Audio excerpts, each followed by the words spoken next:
Pollock in the leadoff spot obviously had a hell of a game. Something maybe to look at going forward. I saw Nani's tweet earlier that even when Timmy comes back, until he's back to doing what Tim Anderson is able to do from an offensive standpoint, maybe you keep Pollock in the leadoff spot and you move Timmy back down in the lineup. Was Nani stealing my material? I thought that was Nani's tweet. It might have been mine. Because I definitely I don't know whose it was, but it was a good tweet. I liked it. Nani's on the same train. I know Nani's on the same train. And I'm a big Tim Anderson guy, and I love him in the leadoff spot. And I always believe that as Timmy goes, this team goes. But proof might be in the pudding. Hey, AJ Pollock, he has done an excellent job in that leadoff role, Sean. I was talking about this with Steve on the show. I believe it was on Thursday night. And I said it on here first. I think I tweeted about it. I know we texted about it. Nani may have tweeted about it. But I am a firm believer that when Tim Anderson comes back, he should be hitting 6th or 7th. I heard it in the postgame today. Chuck and Ozzy talking about how Tim Anderson maybe should be hitting down in the order. When you've got a guy that's had over 50 at-bats, as A.J. Pollock has, and is hitting over 400 in that one spot, which is way better than Tim Anderson's done. I know he's got a way larger sample size than A.J. Pollock. Sometimes things just click. Sometimes you got to change some stuff up. I'm for this change, at least temporarily. I'm for whatever gets this offense going, and if that's what it takes, then that's what it takes. At this point, you're 2 games out of first place. Like, throw everything else out. Whatever's working or whatever works, whether it's for 2 games, 3 games, and I say this, and I don't mean like Leury Garcia had a really good game today. He's out of this conversation. So let's not get crazy and have him in the lineup every day. But I think you know where I'm going with this, where like whatever consistent thing that you've been looking at, like Tim Anderson's got to play, he's got to hit leadoff or else, like whatever is working, that's what you got to go with. You have to, you can't afford to mess around with things or go back to not scoring runs. I'll give you one prime example here, Sean. You know who Scott Darling is, correct? Yep.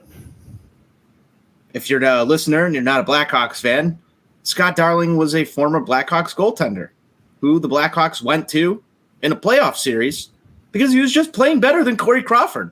Got hot at the right time. You have to sometimes ride the hot hand. You have to go with what's working for your offense.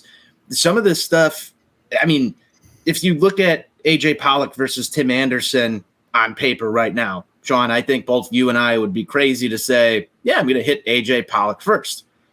But then you go look at some of the recent stats. You go look at how this team performs when certain people are in certain positions in the lineup or on the field and all this other stuff. Right now, it feels like there's some sort of magic formula when you have A.J. Pollock batting leadoff for this ball club. Proofs in the stats. He was the leadoff hitter in Detroit, wasn't he? Who? To start the year, A.J. Pollock? Because Timmy was suspended. Yeah, there was. I believe the one game that he was suspended. It was game 1 because then he got hurt. Because then Pollock got hurt.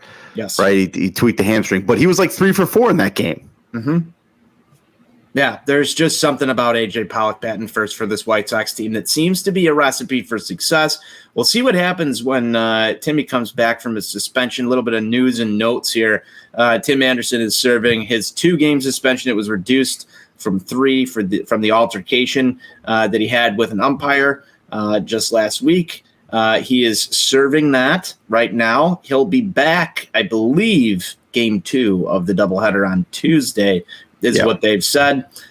So we'll figure this out as we go along. But, man, I'm just a big fan of A.J. Pollock batting first right now because I've seen the results, and they seem better than Timmy's. And guess what? I want Tim Anderson to drive in a couple more runs. I know Ozzy was hot on this on the post-game show, but he said, Tim Anderson could do some damage down in the bottom of that order if you've got some guys on base. And if this team's just going to be a singles machine and not do ball go far, team go far stuff, what good is Tim Anderson in the leadoff spot, just being the top of that? I mean, imagine him in the 6 or 7 spot. In the 6 Sean. or 7 hole, and then he's able to do the patent it Tim Anderson in between first, the base hit to right field in between first and second. But even that, let him swing away and go open it up for some power, man. He's down in doubles right now. I don't think he's got a triple yet this season. His home run total is not where it should be. And I know that there's a different plate approach that you have. Let him figure it out for a little bit. I know that Tony La Russa is a big Tim Anderson guy. I mean, that's been said in the media all the time. And I know that the fan base is too, man. I think the fan base is too, but maybe I'm a huge Tim Anderson guy. Maybe that's the spark. I don't know. Maybe that's the spark. But that goes back to what I was saying, Tony. Like at this point in the season, like whatever's been happening, and I'm talking from an offensive standpoint, whatever you've been trying this season isn't working because you're a 500 baseball club. You're two games over 500. To me, you're a 500 baseball club.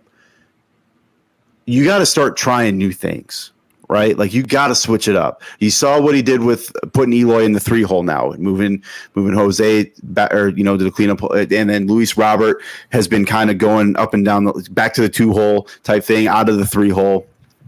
You got to start changing some things because you got to try and get these guys going on a consistent basis. And if AJ Pollock hitting leadoff is what sparks it all, like if he comes out on Tuesday in game 1 as a leadoff hitter and goes another 3 for 4, like you can't.